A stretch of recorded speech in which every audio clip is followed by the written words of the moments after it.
Assalamualaikum warahmatullahi wabarakatuh. Yang saya hormati Bapak dosen pengajar saya yaitu Joko Suharyanto, SEME, CPOD. Baik, di sini saya akan mengerjakan tugas mata kuliah manajemen hubungan industrial. Situasi masalah yaitu kasus PT sedang tidak baik-baik saja atau STBS menghadapi tingkat turnover karyawan yang signifikan, masalah retensi dan kesulitan rekrutmen masalah. Akar masalah itu hubungan industrialisasi sistem penggajian, karyawan tidak merasa puas, work-life balance, WLB, kurang perhatian. Yang reputasi buruk itu dampak ketidakpuasan. Berdasarkan Undang-Undang Nomor 13 Tahun 2003 tentang Ketenagakerjaan, hubungan industrial adalah bentuk hubungan yang tercipta antara para pelaku dan proses produksi barang dan atau jasa dalam hal ini yaitu pengusaha dan pekerja serta pemerintah yang berlandaskan nilai-nilai Pancasila dan Undang-Undang Dasar 1945. Masalah dalam hubungan industrial mencakup beragam isu yang mempengaruhi hubungan antara pekerja dan pengusaha di lingkungan kerja, seperti perjanjian kerja, pengupahan, peraturan perusahaan, pemutusan hubungan kerja, ataupun mogok kerja. Untuk mencegah masalah seperti tingginya turnover dan reputasi buruk, perusahaan dapat melakukan langkah-langkah sebagai berikut, yaitu evaluasi dan perbaikan sistem penggajian, pastikan kompetitif dan sesuai dengan standar industri serta kebutuhan tidak layak. Tingkatkan keseimbangan kerja dan kehidupan. Terapkan kebijakan fleksibilitas kerja, cuti yang memadai, program kesejahteraan karyawan. Selanjutnya adalah bangun budaya organisasi yang sehat. Ciptakan lingkungan kerja yang inklusif, terbuka, dan menghargai kontribusi setiap individu.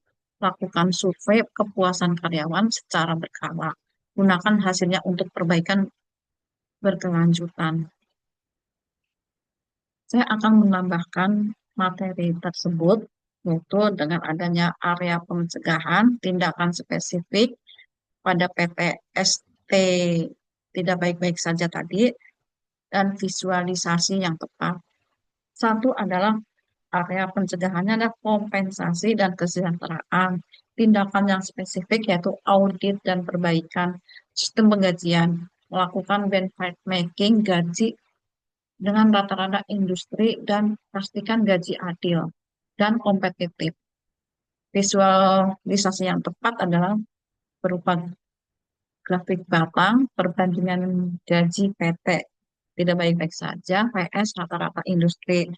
Yang selanjutnya adalah area pencegahan kualitas hidup kerja atau work-life balance atau WLB tadi, menerapkan jam kerja fleksibel, opsi kerja hibrid, dan batasi komunikasi kerja di luar jam kerja. Visualisasi yang tepat adalah ilustrasi ikon WLB seperti timbangan jam dan lain-lain. Yang selanjutnya adalah area pencegahan komunikasi dan keterlibatan peran tindakan yang spesifik pada PT tidak baik-baik saja adalah mekanisme pengaduan yang efektif, menyediakan saluran terbuka dan anonim bagi karyawan untuk menyampaikan keluhan tanpa takut diintimidasi. Terus visualisasi yang tepat mengaitu dengan diagram proses komunikasi dan penyelesaian keluhan tersebut. Wujud pada area pencegahan yaitu pelatihan dan pengembangan. Tindakan yang spesifik kasih pada PT tidak baik-baik saja itu adanya pelatihan kepemimpinan, lebih melatih manajer tentang keterampilan komunikasi, empati, dan cara menangani keluhan karyawan dengan bijaksana. Visualisasi yang visualisasi yang tepat adalah ilustrasi ikon, pelatihan, atau meningkatkan skill karyawan. Yang kedua adalah peran serikat pekerja dan manajemen. Tenaga kerja merupakan elemen yang penting dalam proses pembangunan. Pembangunan ketenaga kerjaan diarahkan untuk meningkatkan kualitas kontribusi tenaga kerja dalam pembangunan. Sering munculnya permasalahan antara pekerja dan majikan di Indonesia membuat peran serikat pekerja menjadi sangat krusial. Tujuannya dibentuk serikat pekerja adalah untuk menyeimbangkan posisi buruh dengan majikan, memperjuangkan dan juga melindungi hak-hak para pekerja. Dan saya juga akan menambahkan dari pihak dan peran dalam menciptakan lingkungan yang konduktif itu seperti apa. Misalkan dari pihak manajemen atau perusahaan, satu peran dalam menciptakan lingkungan konduktif yaitu mendorong keterbukaan, berbagi informasi tentang kinerja perusahaan, tantangan, dan kebijakan. Yang kedua adalah kepatuhan, menjamin kepatuhan terhadap undang-undang ketenaga kerjaan. Yang ketiga, proaktif, mengambil inisiatif untuk meningkatkan kesejahteraan dan lingkungan kerja sebelum diminta. Yang kedua adalah serikat pekerja. Pihak dari serikat pekerja ini memberikan peran yaitu representasi dan konstruksi, menyampaikan aspirasi dan keluhan anggota secara terorganisir,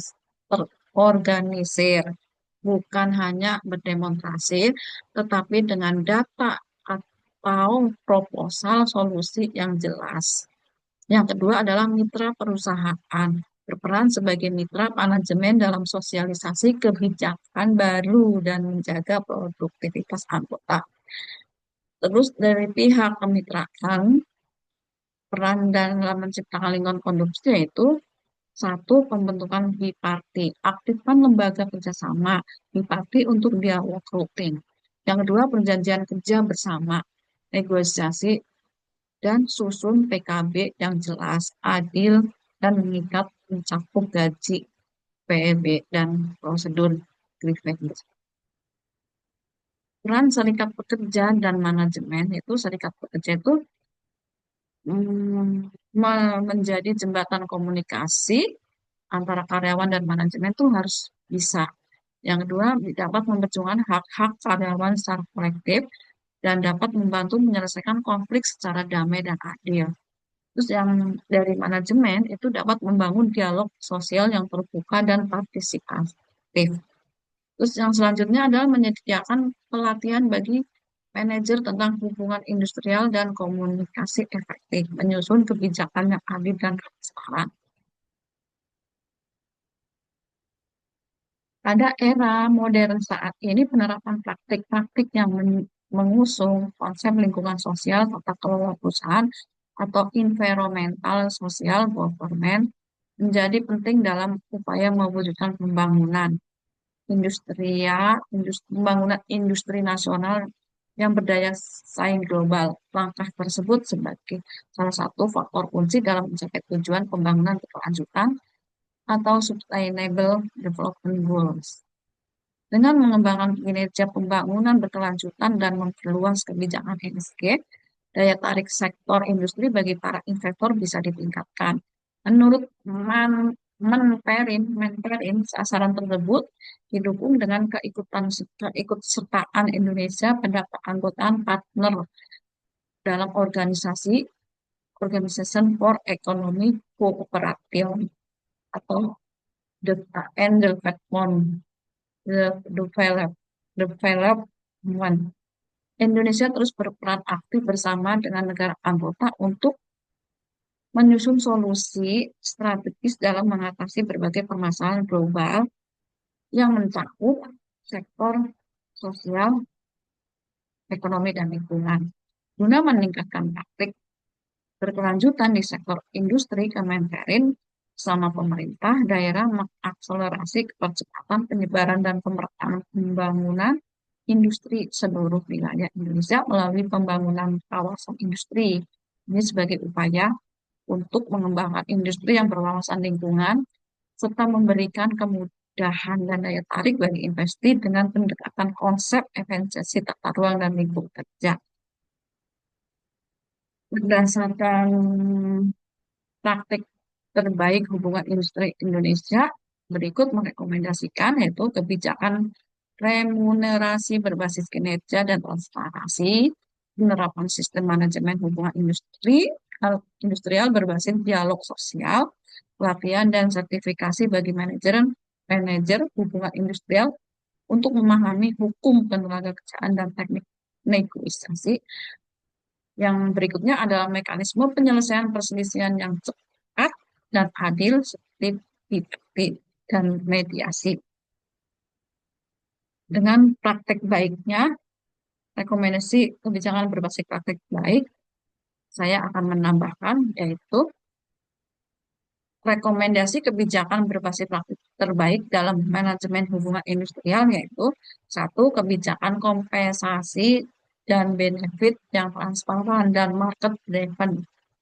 Praktik terbaiknya adalah lakukan tinjauan gaji tahunan berdasarkan data pasar yang kredibel, publikasikan tentang gaji untuk setiap posisi internal untuk meningkatkan transparansi dan menghilangkan kecurigaan. Yang kedua adalah kebijakan terlibatan karyawan. Praktek terbaik itu melakukan survei kepuasan karyawan dan tindak lanjut hasilnya dengan tindakan yang nyata. Tunjukkan bahwa suara karyawan itu pasti didengarkan.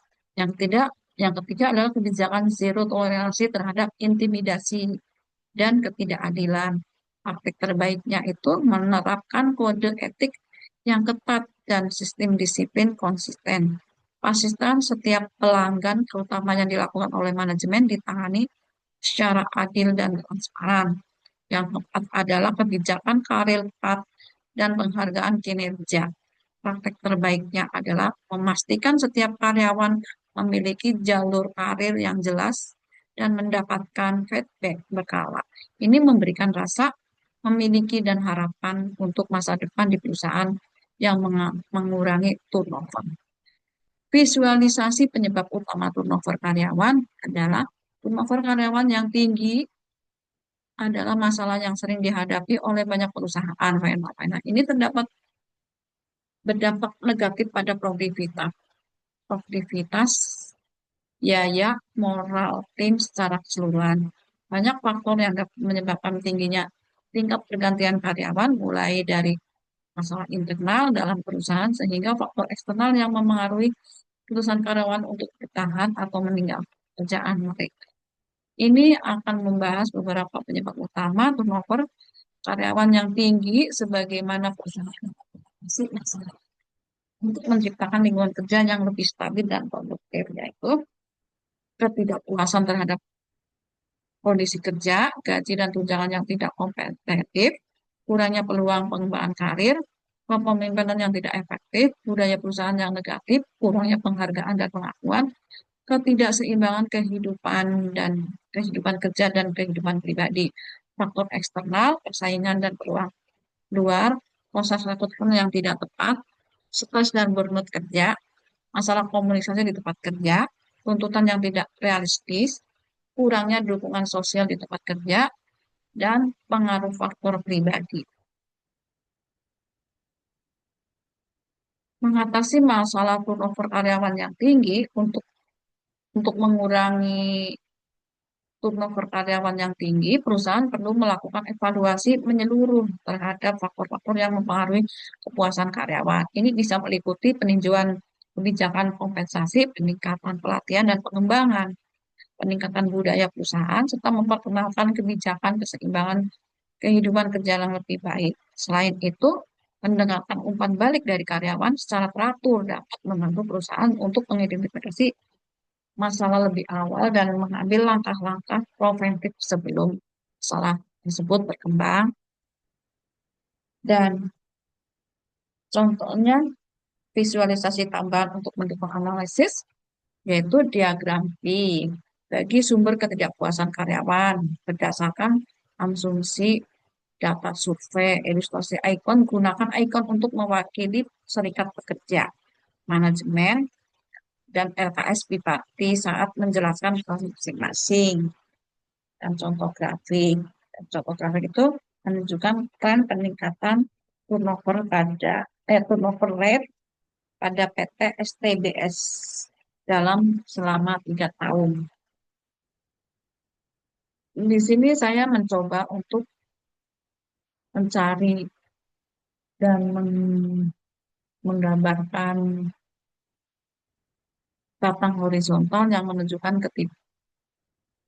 tiga penyebab utama turnover di perusahaan yang di perusahaan PT sedang tidak baik-baik saja, yaitu reputasi perusahaan misalkan 20%, kurangnya perhatian terhadap work-life balance atau WLB kurang lebih 30%, ketidakpuasan terhadap sistem penggajian misalkan 45%. Nah, demikian, terima kasih. Selamat malam.